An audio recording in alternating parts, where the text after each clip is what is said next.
the Riddler freak. Hasn't he got better things to do than just leave green question marks all over Arkham City? What's the bet? You really don't want to lie to me.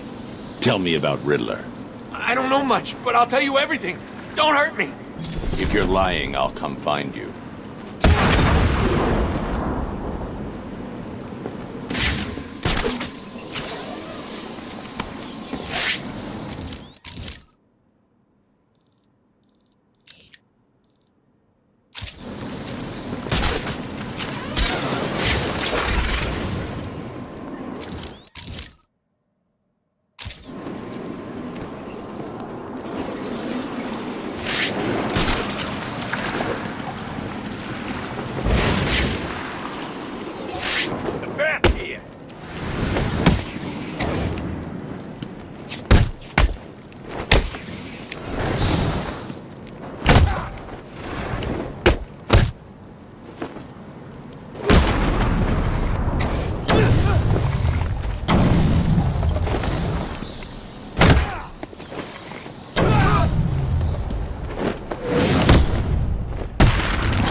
How are you feeling today? You promised me another doctor, Strange. Maybe you shouldn't have killed the one I sent last week. What made you do it? Fish gotta swim, birds gotta fly. Besides, it was worth it to see the look on her face. Hey, you know what? I think I've got a piece of it here in my pocket. You are trying my patience. That was the third doctor you've killed. Well, keep on sending them, Doc. I'm trying to break my record. I think it is time for you to do something for me. Name it, Doc. Tell me how you came to be. Explain what made you what you are today. How you come to be sitting across the table from me, dying. Is that all? Well, I guess you could say I once had a very bad day. Really? Go on. It was a Thursday night. Things had been getting worse. I was 3 days from the bank foreclosing on my home. The chemical plant I worked nights at was about to lay off half the workforce. And I was sitting in the hospital, holding the hand of my pregnant wife, wishing to God that she wasn't dead. That must have been upsetting for you. Probably was. Back then, though, all I knew was that if I didn't let old man Falcone's men into the plant that night, they'd have killed me too. So here's the thing. I had to decide. Could I live without her? Was there any point going on? I've got to admit it. I was scared. Not of being dead, you understand. No one would blame you if you were. It is perfectly common. Do I look common? No. I was scared of the part just before you die, when you don't know what is about to happen, when you're desperately clutching at life and trying to hold on with slippery, blood-covered hands. So I made a decision right there. And what was that? That is a story for another day, Strange. I think I may need to see a doctor. Get me one.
You were telling me about the night your wife died. Oh, no, Hugo. As I recall, I was waiting for you to send me another doctor. We both know I have sent you 3 more doctors. Did you? Yes. One was left dismembered outside the elevator to my office. The other 2 have not been seen since they were sent to you. How careless. Listen, Doc. Professor. Okay, Professor. I'll give you a little more. I just hope you're taking notes. It's the day after, and I'm standing in the freezing rain, just staring at the chemical plant, feeling numb. Jeannie was dead. It didn't seem real. I can remember the day I first met her. Her infectious smile as I told her bad joke after bad joke. How, even after living with the pathetic wretch I was, she still wanted my child. And then they arrived. Reality's way of yanking me another wedgie. Falcone's men told me to cheer up. He said things could be worse. I asked him how. He grabbed me by the collar, pulled me close. He'd been eating garlic, and each word stank as he threatened to perform oral surgery on me with a nail and a brick. A creative guy. They hand me a box. I remember thinking it was heavy. Was it a bomb? A gun? I'd never used a gun before. Were they that heavy? And what was in the box? How's that doctor coming along? I'll get you one. And when you do, I'll tell you the rest.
are looking a little better, yes. Well, I have my good days and bad days, but I do try and start each one with a smile.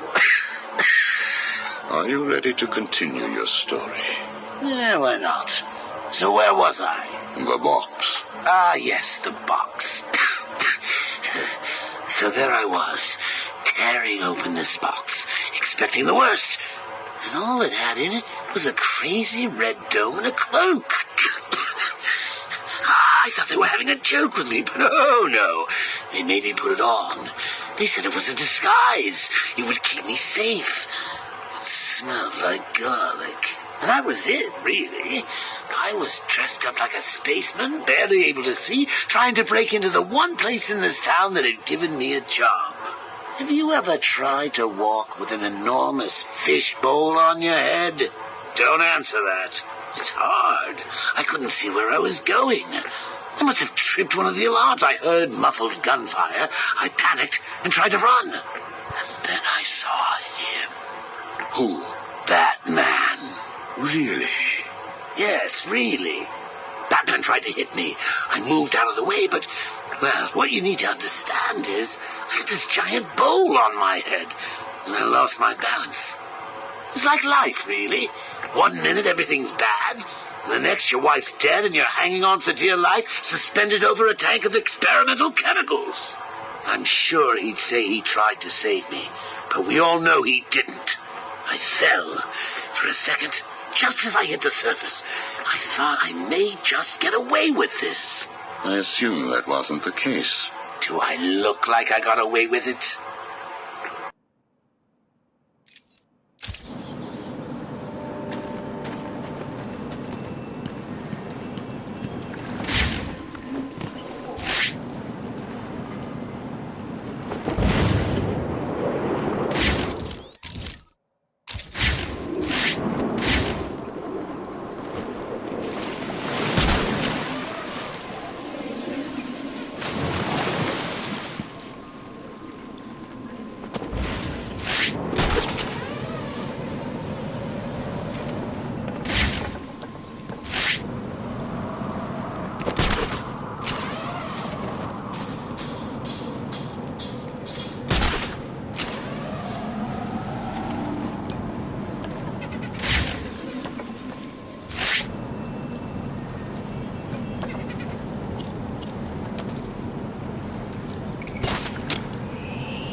was drowning. The chemicals were burning my skin. My entire body felt like it was on fire. And it was all his fault. Whose fault? Batman's? Who else? Yours? Come again? Let me tell you what I believe. I believe that you have fabricated a series of events that you use to conceal the truth about your condition. I have read 12 different accounts of your past. All different, except for one detail. Batman. What can I say? I like to keep things interesting. A wise man once told me that if you have to have an origin story, you're better off making it multiple choice. And never facing up to the truth of what happened. What you did. How you got here. Oh, I know exactly how I got here. A big truck brought me here from Arkham. You remember the asylum, don't you? Of course. Well, good. Because I'd hate to think that I'd fabricated seeing you watching me in my cell all those times. Excuse me?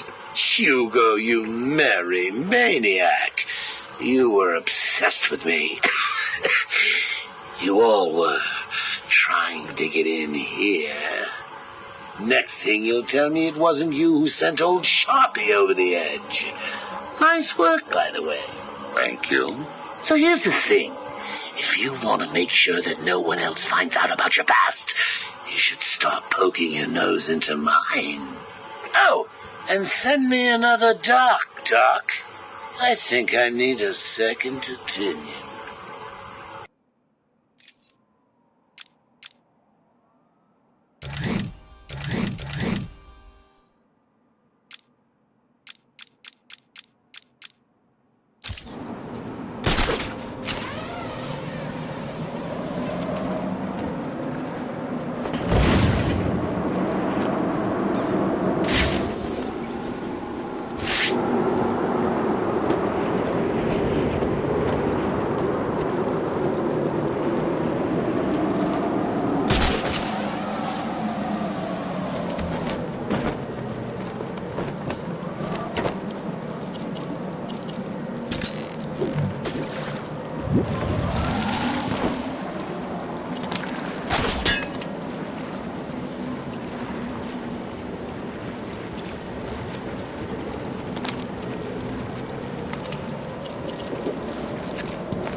Where is she? Where is my wife? Nora is in safe hands. Now, let's discuss an incident from your childhood. No. Then this is over. Guard. Wait. What do you wish to learn? Your early years were troubled. I was not a sociable child, but that is all. Even your parents disowned you. They sent you away to a reform school, correct? They did not understand my work. Your work? According to a police report, you froze over a dozen of your neighbor's pets. I have always had an interest in cryonic preservation. I didn't understand why my parents allowed our sick pets to die instead of attempting to save them. So I set about finding my own way. I intended to revive all of those creatures. But you didn't. Which brings us to Nora.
Have you ever seen a flower die?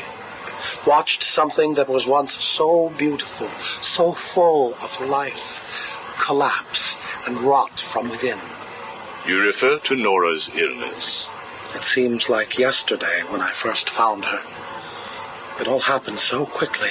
Suddenly, I was losing her. Did you seek help? What about your employer, GothCorp? I hid it from them, diverting resources from GothCorp's research in an attempt to find the cure. But in the end, I failed. Time was running out. I knew that if I was discovered, Nora would die. Why take that risk? Do you know what it is to love someone? To really love them? No. Nora was all I could think of. I reran the diagnostics, re-examined every detail from every angle, certain that I had missed something. I cursed myself for being so blind, so stupid. Surely there was a cure. I just needed more time. Then I realized what I had to do.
I had worked without sleep for a week. My needs didn't seem important. Sleep didn't matter. Food didn't matter. There was only her. I looked at Nora and I told her that I loved her. She told me there was nothing I could do, that we should just accept fate. She smiled her beautiful smile as she said it. I promised to cure her. And then I pressed the button. You cryogenically froze her, keeping her on ice, so to speak, while you worked on a cure. It broke your heart, but now you had all the time in the world. Did you feel relieved? I went home and fell into a deep sleep. For the first time since we discovered Nora's illness, I dared to dream. But for weeks I had ignored my superior's attempts to contact me. The next morning I overslept. By the time I got to the lab, Ferris Boyle, the CEO, was there waiting. What did he do? He accused me of industrial espionage, which I denied. But then his guards found Nora. Boyle told me that, like all of my research, she belonged to him. I was enraged. I attacked him. His guards beat me back, and in the struggle, I was drenched by the cryogenic chemical I had created. I lay on the floor, helpless, watching the guards steal Nora away. Boyle told me it was a tragedy for such a promising mind to perish in a lab accident. Then he left me to die. But you survived. The chemicals were absorbed into my body and transformed my metabolism. My body went numb. I felt a strange tingling, then searing pain all over. Each breath ignited my lungs. I clawed my way back to a refrigeration unit, and as I closed the door behind me, I felt the icy chill calm my aching body. things suddenly seemed clear. What seemed clear? Finding a cure for Nora? No. Revenge. Boyle would pay.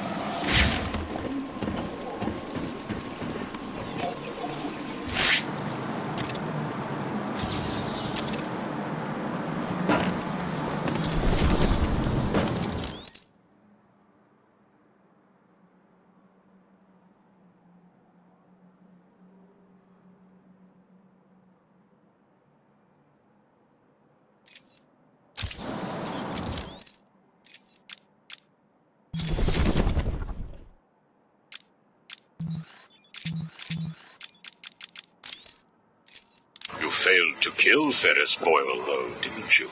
Yes. Why? You know why. Batman. Though he did return Nora to safety. Until you got her. See? There you go. Blame me, blame your parents because you failed to revive the neighbor's pets. Blame Ferris Boyle for spoiling your plans to cure Nora. Blame Batman for stopping your revenge against Boyle. And now, your Nora is in danger. Because of you. No, Victor. Because of you. You have always had a heart of ice. You stole people's pets. You stole GothCorp resources. And since then, you've stolen so much more for your own selfish scientific inquiries.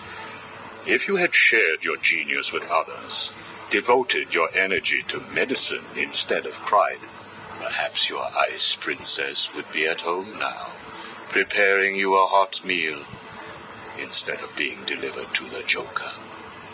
No! You could have saved Nora a long time ago, Victor. It's all for her. Everything. I will get her back. And when I do, I'm coming for you. Thank you. We are done now. Nora.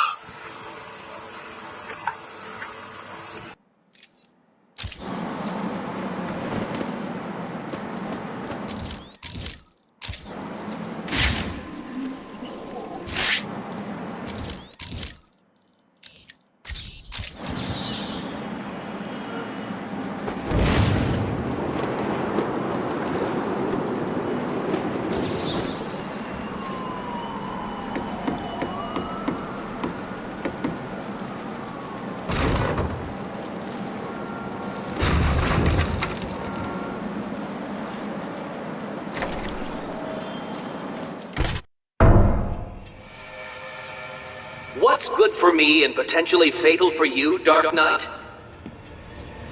Don't bother taxing your tiny mind, for the answer is obviously my final puzzle.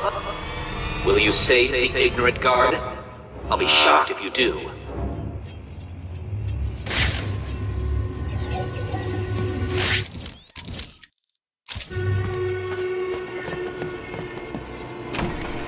Help me, please!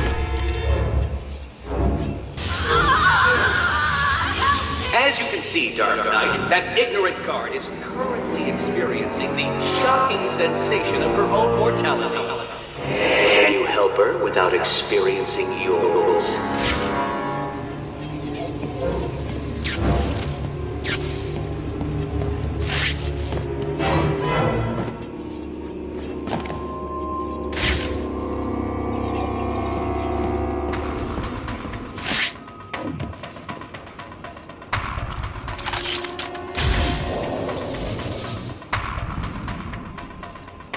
Can you rise to the occasion and solve this problem? Or will you be left crushingly disappointed?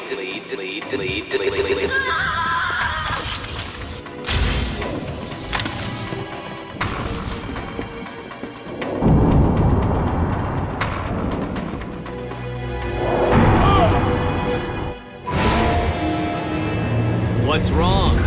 Has your primitive brain given up and accepted that I, the Riddler, am better than you.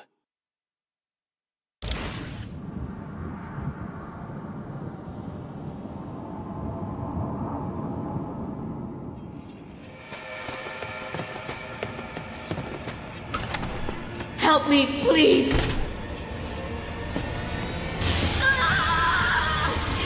As you can see, Dark Knight, that ignorant guard is currently experiencing the shocking sensation of her own mortality. Can you help her without experiencing yours?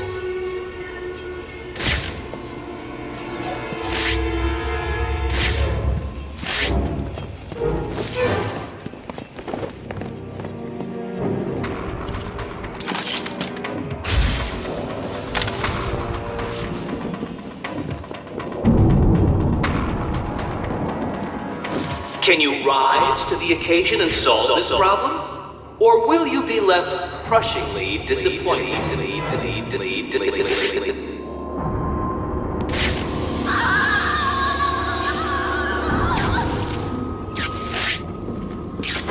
So, you wrapped your brain around that last puzzle and squeezed out a predictable solution. How will you attempt to solve this next riddle?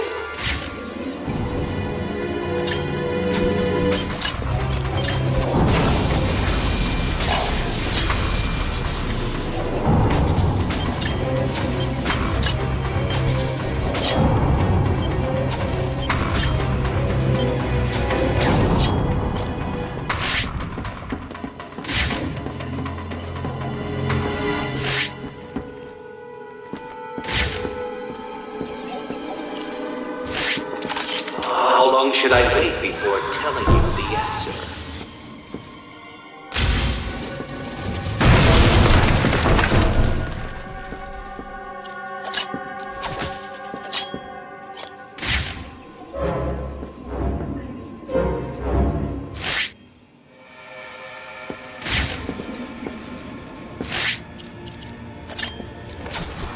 Oh, come now. Surely the great fat can progress without cheating and looking for answers online.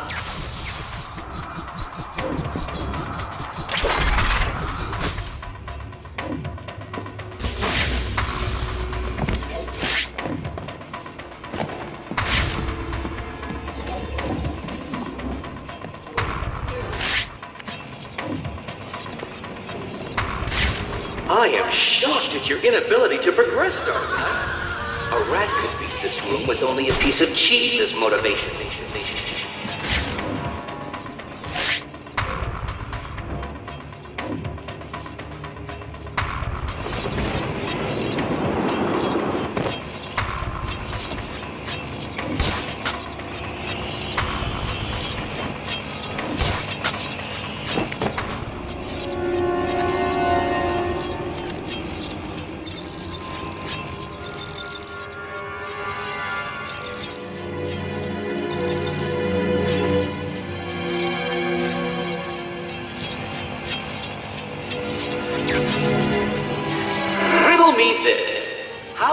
Possibly expect to save that poor guard, when it is quite clear that you cannot outthink the simplest of challenges.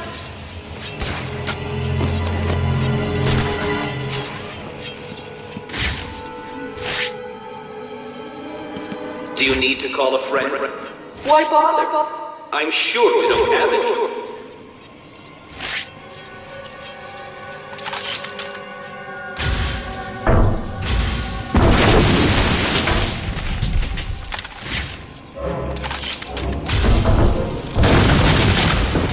Brute force approach to a simple conundrum, Dark Knight.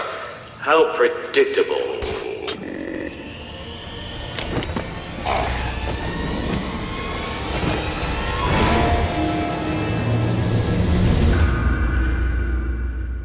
This is hardly a surprise. I always knew I was better than you.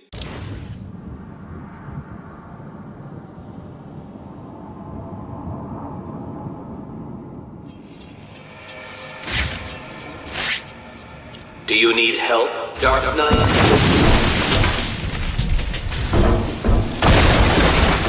A brute force approach to a simple conundrum, Dark Knight. How predictable.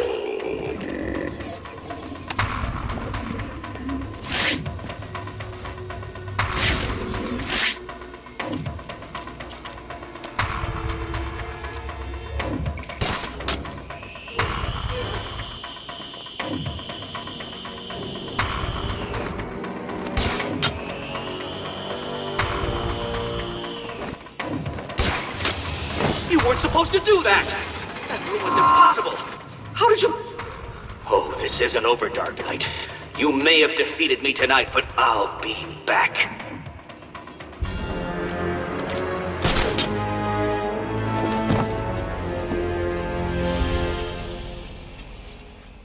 Where is he? I'll deal with Riddler. Just tell me the code.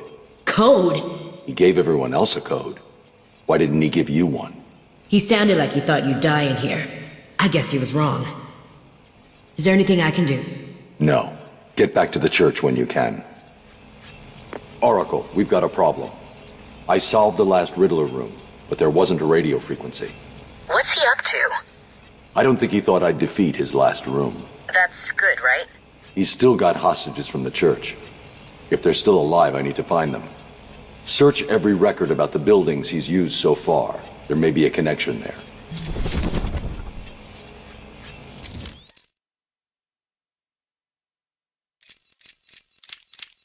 Knock, knock, Professor. Guess who? I grow tired of these insipid games, Mr. Nigma. If you wish to speak to me, my guards will escort you safely to my tower. Please, Hugo. If you're going to set a trap, at least pretend to try harder than that. No traps, Edward. I simply wish to grant you safe passage through Arkham City. I think the time has come for us to meet as equals. You, Strange? My equal? I am the man whose cunning will soon have Batman lying at my feet, bloodied and broken. Really? Then I will pull off his mask and look into his dull, dying eyes. In that last instant, he will know that I have finally beaten him. And I will finally know who he really is. My apologies, Edward. I see now we are nowhere near equals. Finally. You see, like me, you are obsessed with the Batman. But unlike me, you don't know who he really is, do you? What?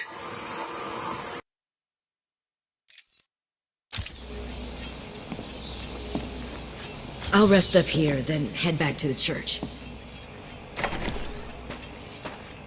Right. Listen to me carefully. I still have more of those guards, so... I'll just need a couple of days and I will make a puzzle so taxing that you will never solve it. I will. You'll see.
Little pieces of Strange spread all over Arkham City.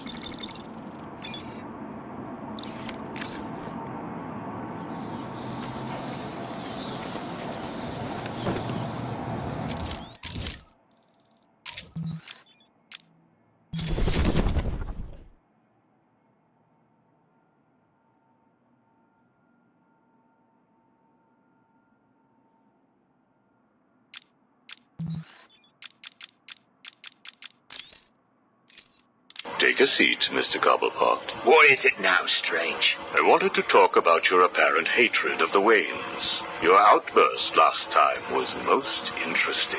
Oh, it's simple, really. I don't like the snivelling little bastard. Look at him. All high and mighty because someone killed Mummy and Daddy. Most people look upon him with sympathy. No, they don't. They're jealous. Jealous of his money, his cars, his women. He lost the sympathy vote when he vanished for all those years. I can't tell you how much I hoped he was visiting his dear Mum and Dad. Where do you suppose he went? How am I supposed to know? Let us move on, then. No. It's time that you do something for me. And what is that? Here's a list.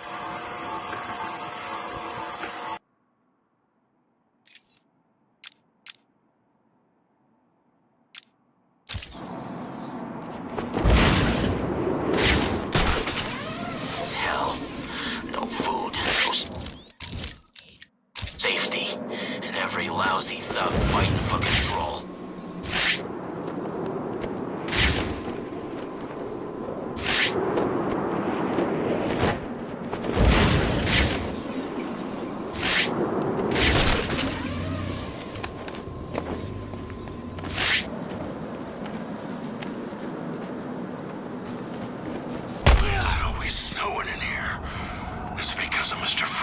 I want answers. What's Riddler planning?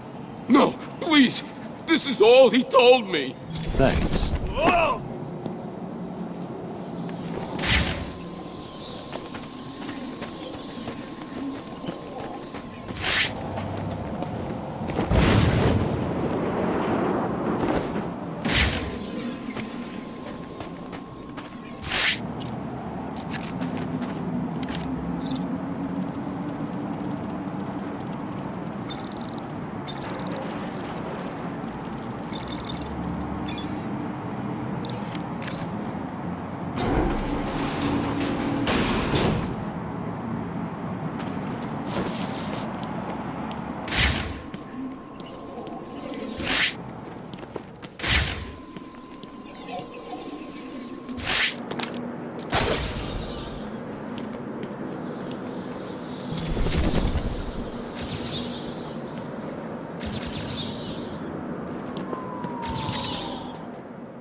Told you, Strange. No more little questions until you give me what I want. Take a look, Mr. Cobblepot.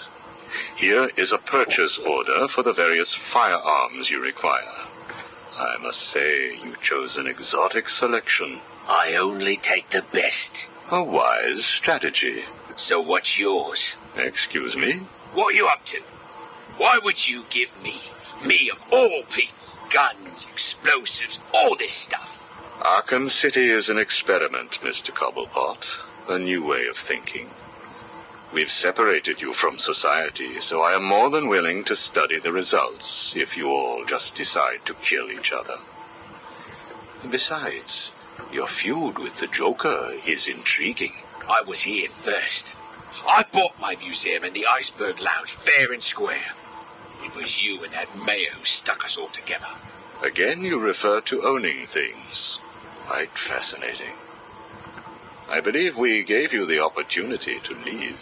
And take over my turf. Never.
Good evening, Mr. Cobblepot. I trust you received the second delivery. Yeah, I did. I don't know what you did to those dribbling monkeys, Strange, but they were perfect. I'm glad. It appears that we can both help each other. If you say so. I suppose it doesn't hurt that by the time I'm done with them, they're usually in too many pieces for anyone to know what you're really getting up to in those rooms of yours. I have no idea what you are talking about. Of course not. So, Hugo. The clown. She really dying? It appears so. Self-inflicted, of course, but yes, he is. He has Mr. Freeze working on a potential cure, but I am sure neither of us want him to get his hands on it, do we?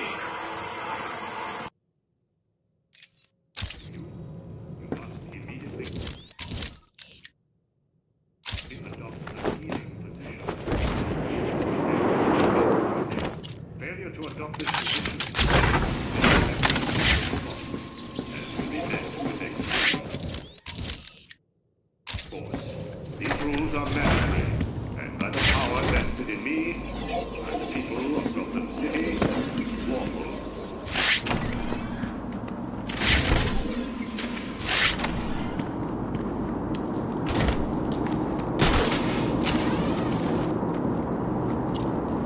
When in my company, these rules ensure your continued well-being. Rule 1. Do not approach the security wall surrounding the facility. Any attempts to approach the wall will be...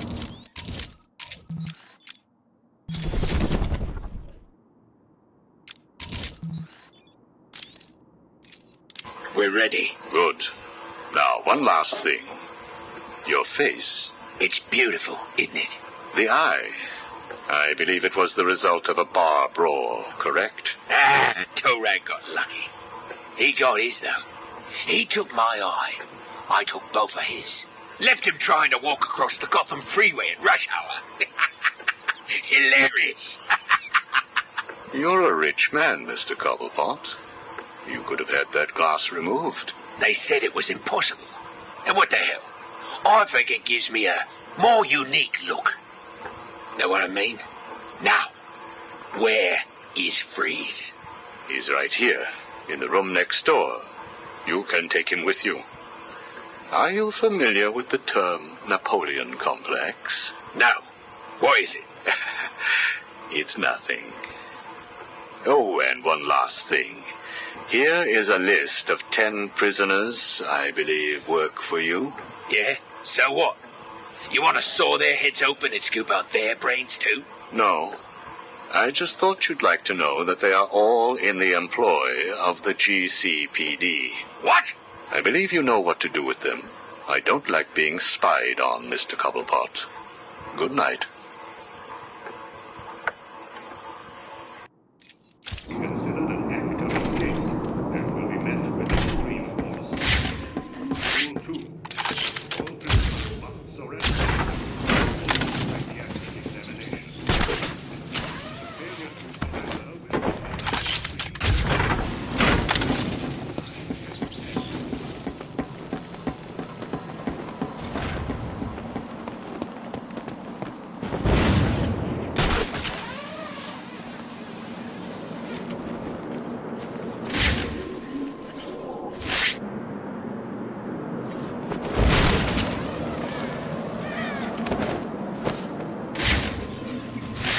Strange tried to kill us all. I'm glad he's dead.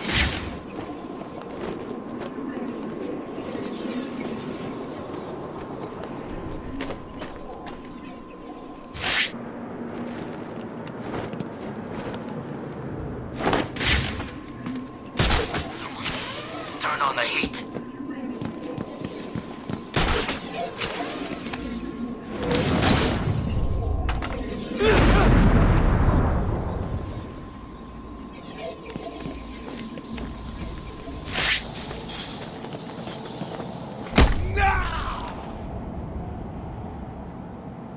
Face or legs? Which one do I break first? No, look, don't hurt me. I'll talk. Of course you will.